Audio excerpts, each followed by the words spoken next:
What's up, YouTube fans? Today we're going to look at the Takara Tomy masterpiece movie series Ratchet.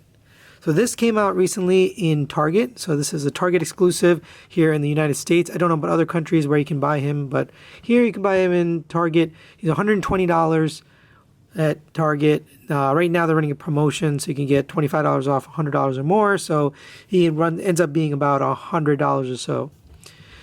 And let's take a quick look at this guy in his vehicle mode. There is quite a bit of detail. We'll put the movie image here of his vehicle mode, at least if I can find one. There's a lot of detail on him. You've got the lights here on the front, those blue fog lights, and then regular headlights here, and then more fog lights down here painted, and a hook down here. On the side, you've got some detail on the rims. These tires are just plastic, no rubber or anything like that. You have the fire department logo there and an Autobot symbol right in the middle. That's kind of neat. You got the search and rescue fire department there, and then lots of little details. You got the, I guess, tools that they would use for search and rescue. Everything up here is just a soft plastic, kind of a mushy plastic. It's not. It is painted, but just these parts. This part is just that green plastic there. All of this up here is also kind of soft plastic. This tire as well is a hard plastic. On the back, you've got, again, fire department, search and rescue, some lights, stuff like that. And then you got a gas cap here. So all in all, some nice good details. You do have soft plastic here for the rear view mirrors as well. It does roll pretty well. But here's the bottom. Obviously you see a lot of the robot mode, and you can see me fiddling with these panels. A lot of it just doesn't peg in. It's very soft. All the plastic on this figure is pretty soft, so things don't peg in like very securely, so you end up with gaps like that. So you end up fiddling with it like this, you know, things like that pop out, so you just push it back in, but it doesn't really stay together that well. Same with these lights. You kind of have to push them together and they tend to pop apart. So when you first get this out of the box, things are going to be probably not fully together. It does come with some accessories, so you get this arm cannon that can mount back here on top of the tire. So you can just peg that in right there. You can kind of rotate it on that too if you want to. You can take this spinning wheel, and again, it spins pretty nicely. And that just pegs in on the bumper here. You can just put the top in first and then push the bottom down, and that'll peg, let's see, right in there like that. Then you can take these little missile pods. They're just gray plastic, not painted or anything. They go right in here inside the wheels.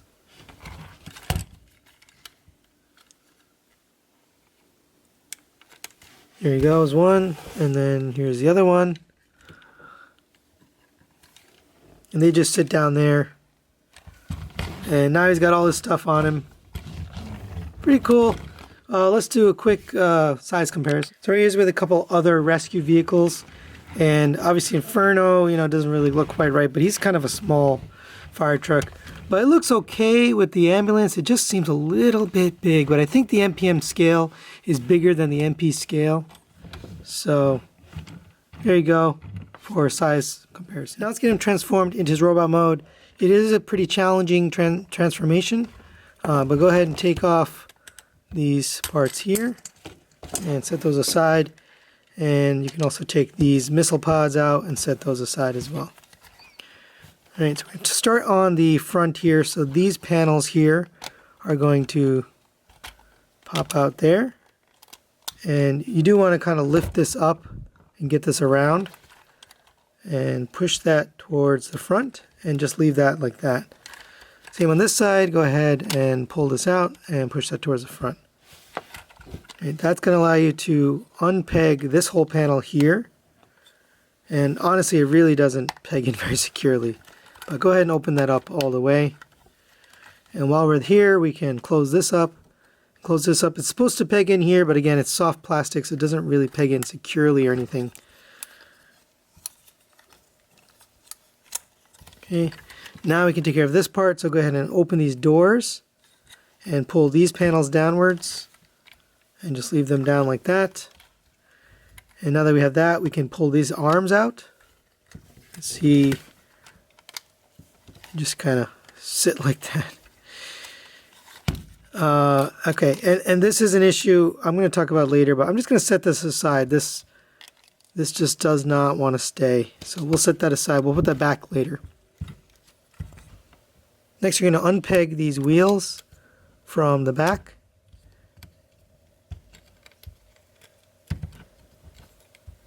And just get those back here.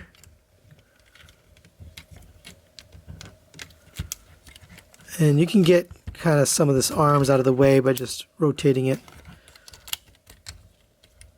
And fold those in. Right, now we can work on unpegging all of this. So go ahead and lift up here on the back. That's going to release this back. Open this up, and you can see everything's going to come unfurling here. So go ahead and fold out the legs all the way down. These do peg together. So just, you can see that peg right there. All right, go ahead and rotate at the waist. And we'll take care of these legs first. So take this panel here, the doors that you already folded up, fold this panel in.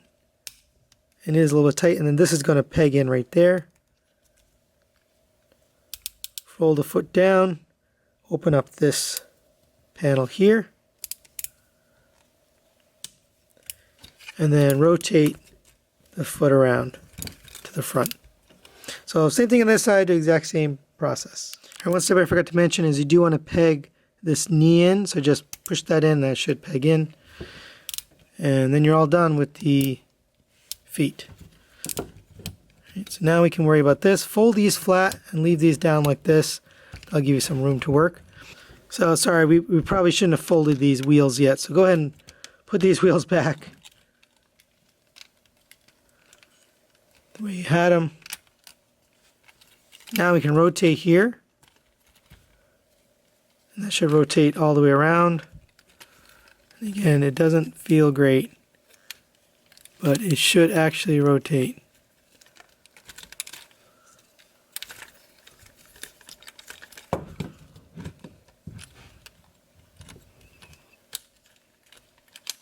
Here we go. And now we can start working on this upper body. So go ahead and open up here. This is going to peg down into here. And also into the back here. So get the back pegged in first, and then get this pegged in here. And so you kind of got his chest all squared away. You can unfurl the arms. Same on this side, unfurl the arm. And that's one of the issues. We'll talk about that a little bit later. Tends to pop out. You're going to rotate this neck all the way around so the head is facing forward. Just put that right in the middle. Now you can rotate these wheels back.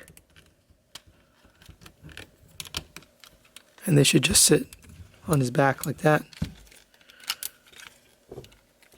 You can go ahead and rotate these in and up.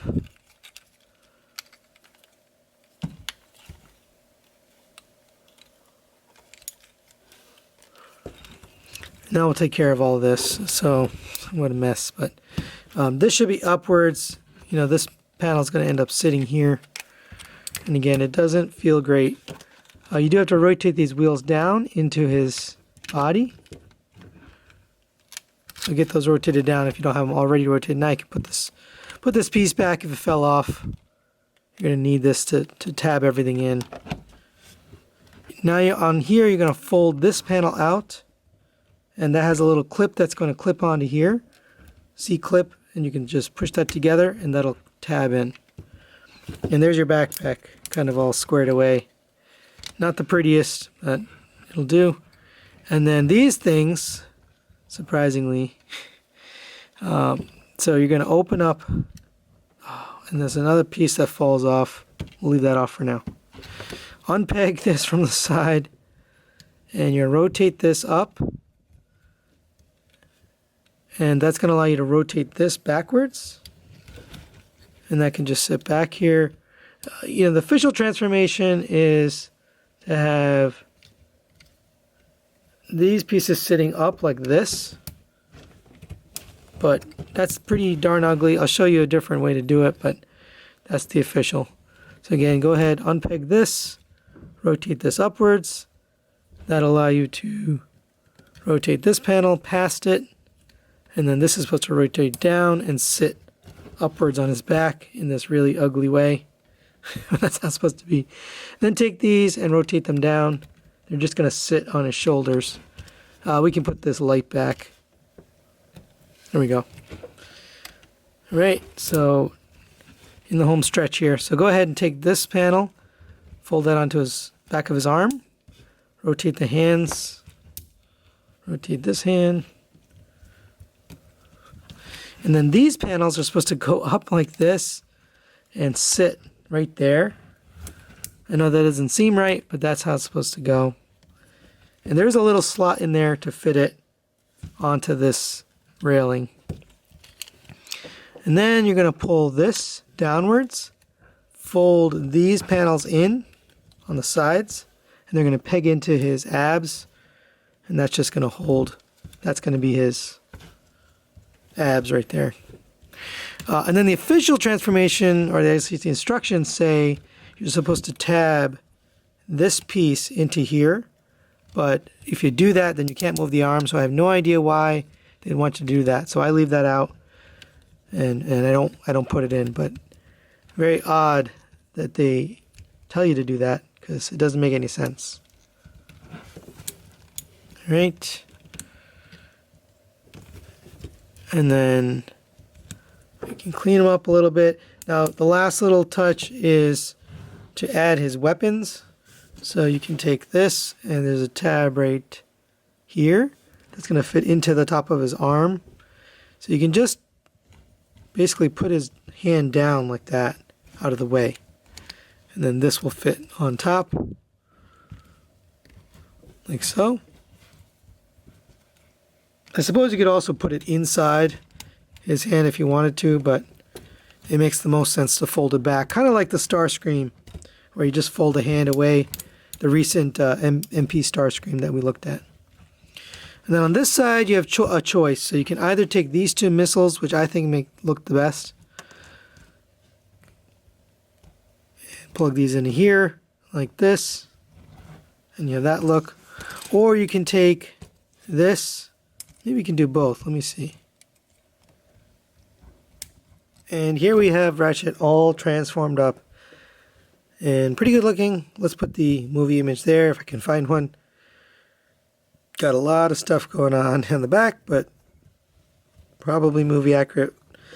I don't know. Not really a big fan of the movie characters, but one thing that really bugs me is this stuff up here. I'm imagining that that's accurate, but you can change it if you don't like it. You can fold these down into here. Basically have those pointing downwards. And then you can fold these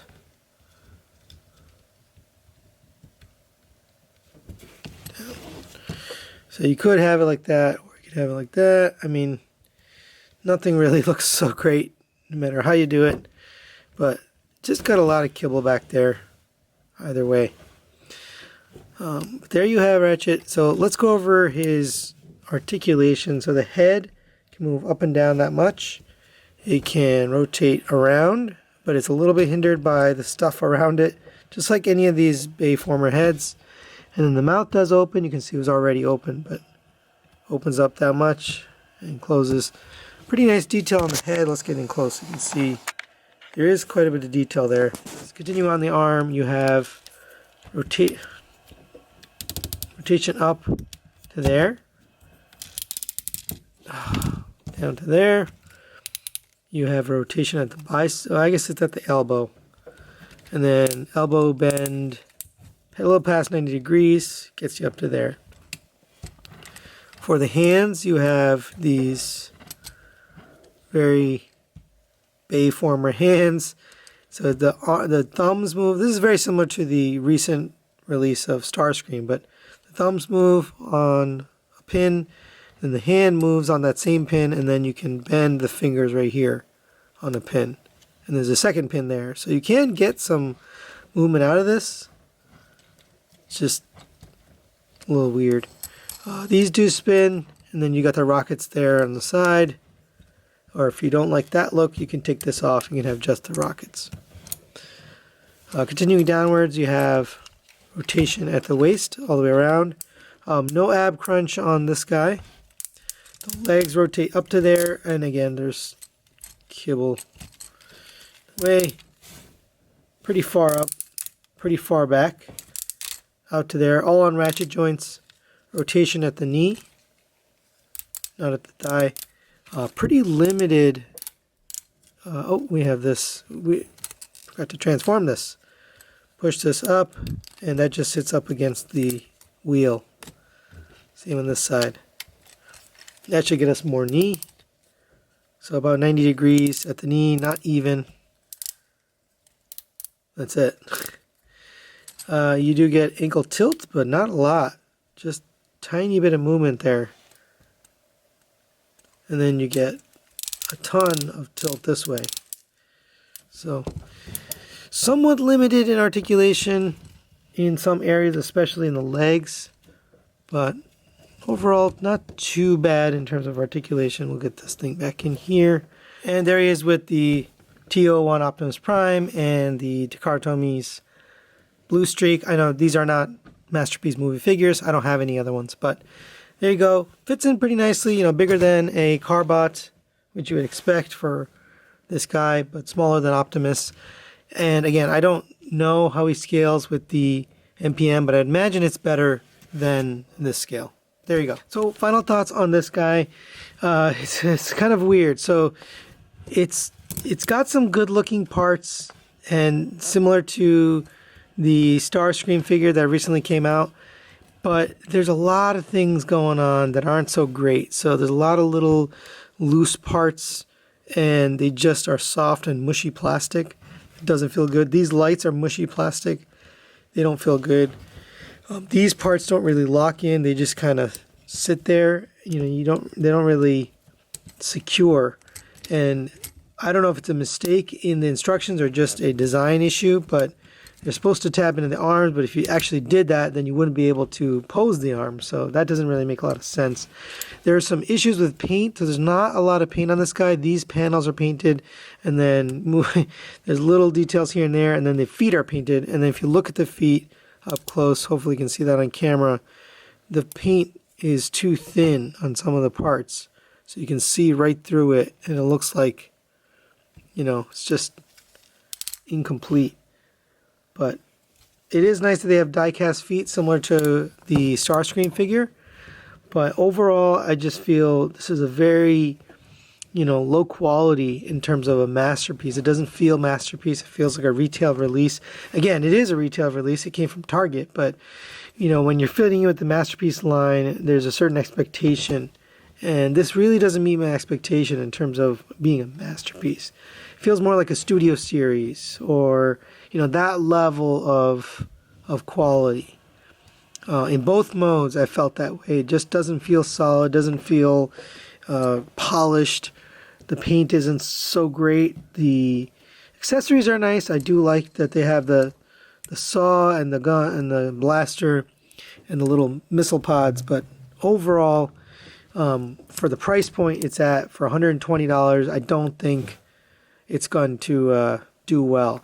Now, the Starscream figure went on clearance pretty quickly. It went down to, I think it was $70, and then it went down to even like $45. So it's been decreasing and decreasing. So I think they know their retail prices are way too high. This guy is $120.